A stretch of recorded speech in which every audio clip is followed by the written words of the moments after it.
Hello students, welcome again to your lecture number 10।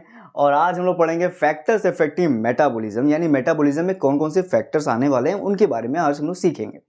तो सबसे पहला फैक्टर है केमिकल फैक्टर। कुछ केमिकल रिएक्शंस हो रहे थे, मैंने आपको बताया था, और वो केमिकल रिएक्शन कोई एंजाइम्स करवा रहे थे। अब इस एंजाइम के द्वारा केमिकल रिएक्शन दो तरीके तो होगा, एक या तो बढ़ जाएगा या तो कम हो जाएगा। एंजाइम इंडक्शन बढ़ने वाला, एंजाइम मीटर कम होने वाला। इंडक्शन का मतलब है बेटा मेटाबॉलिज्म बढ़ रहा है यानी इंक्रीज हो रहा है। अब ये मेटाबॉलिज्म दवा का जब होगा तो तीन कारणों से बढ़ेगा। एक, लीवर का साइज बढ़ गया है यहाँ पे। दूसरा, लीवर में जो एंजाइम पड़े हुए थे बेटा, आपने पढ़ा है माइक्रोसोमल आपने पढ़ा है CYP3 CYP450, ये नाम, ये एंजाइम यहाँ पे तेज हो जाएंगे, बढ़ जाएंगे।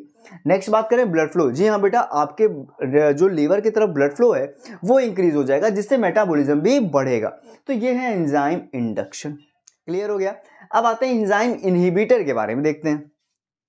एंजाइम इनहिबिटर मतलब भैया रिएक्शन थोड़ा हो गया है डाउन, और यहाँ पे मेटाबॉलिज्म हो गया है डाउन यानी धीरे।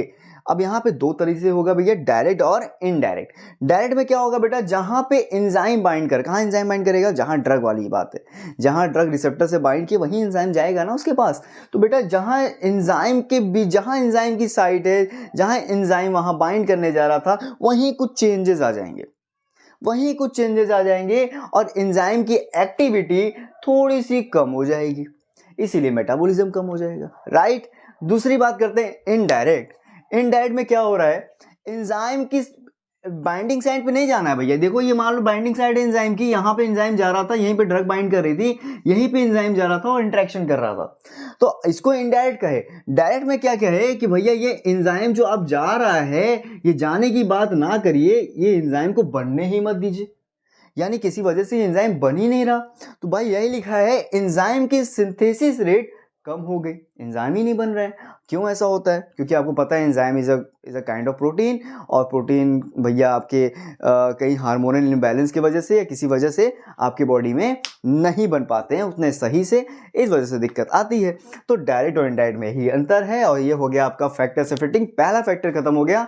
मैं आपको एंजाइम इंडक्शन, एंजाइम मीटर को थोड़ा सा और बताने की कोशिश करूंगा, ताकि आपके एग्जिट पेपर की भी तैयारी यहीं पे होती रहे। तो मिलते हैं, देखते हैं क्या होगा।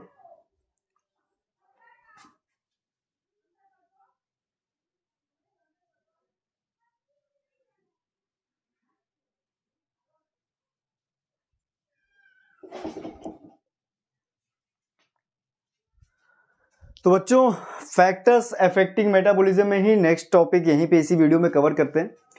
तो बेटा दो तरीके से आपके एंजाइम मैंने पढ़ाया, एक एंजाइम इंडक्शन है जो मेटाबॉलिज्म